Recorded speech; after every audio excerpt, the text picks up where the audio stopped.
প্রশ্ন হচ্ছে যে ঈদের দুই ঈদের জামাতে একজন ইমামতি কেন করবে? যদি বলেন যে যেমন এই বছরে অনেক জায়গায় মসজিদে, আর বিশেষ করে পশ্চিমা দেশগুলিতে, ইউরোপ আমেরিকাতে এক মসজিদে কয়েকবার করে ঈদের সালাত হয়, কারণ মসজিদে জায়গা হয় না, সেই জন্য ঈদের সালাত কয়েকবার করে হচ্ছে, আর একই ইমামে কয়েকবার করে পড়াচ্ছে। বলবো যে জায়েজ নাই, বিদআত। জি, এরকম হলে জায়েজ নাই।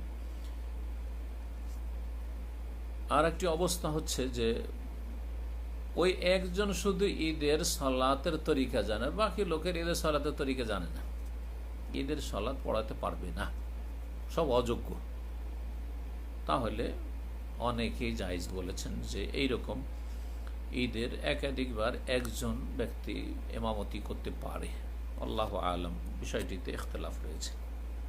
শেষ প্রশ্ন, এক বোনের প্রশ্ন যে আমি হেদায়েত হয়েছি আলহামদুলিল্লাহ, আর আমার স্বামীও অনেকটা হেদায়েত হয়েছেন, তবে আজকাল খবরগুলি টিভিতে মহিলারাই সব পড়ছে বাংলায়, আর আমার স্বামী ওই মহিলাদের খবর দেখে, যেটা জায়েজ নয়। সুতরাং আমি নিষেধ করার চেষ্টা করি আমার স্বামীকে, তখন আমার উপর রাগারাগি করে, অসন্তুষ্ট হয়। এইরকমই অনেক সময় সিরিয়াল দেখি অথবা ফিল্ম দেখে মহিলাদের উপর নজর পড়ে, তো যেটা আমি নিষেধ করি, কিন্তু সেই নিষেধাজ্ঞা না শুনে আমার উপর রাগারাগি করে, অসন্তুষ্ট হয়। তো এই ক্ষেত্রে আমার করণীয় কি পরামর্শ দিচ্ছেন?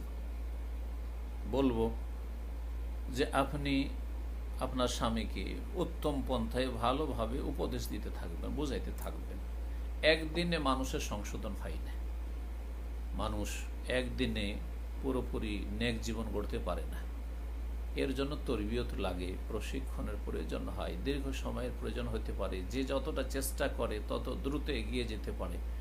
সুতরাং প্রথম দোয়া করব আল্লাহ রাব্বুল আলামিন যেন আপনাকেও হেদায়েতের উপর অটল রাখেন এবং আপনার স্বামীকে আল্লাহ রাব্বুল আলামিন যেন তাঁর ঈমান বৃদ্ধি করে দেন এবং নেক আমলের তৌফিক দান করেন। গুনহার কথা কাজ থেকে তাকে, আমাদের সকলকে বেঁচে থাকার হারাম দেখা থেকে, হারাম শোনা থেকে, হারাম নজর থেকে আল্লাহ যেন বাঁচিয়ে রাখেন। এবং তার সাথে সাথে এই দোয়া আমরা করছি, আপনিও দোয়া করতে থাকবেন, আর দোয়ার সাথে আপনি দাওয়াত দিতে থাকবেন, অর্থাৎ তাকে ভালোভাবে উপদেশ দিতে থাকবেন, বুঝাইতে থাকবেন। যখন মেজাজ ঠান্ডা থাকবে, যখন বুঝাইলে হয়তো রাগারাগি করবে না, বিশেষ করে গালমন্দ করবে না বা কষ্ট দিবে না।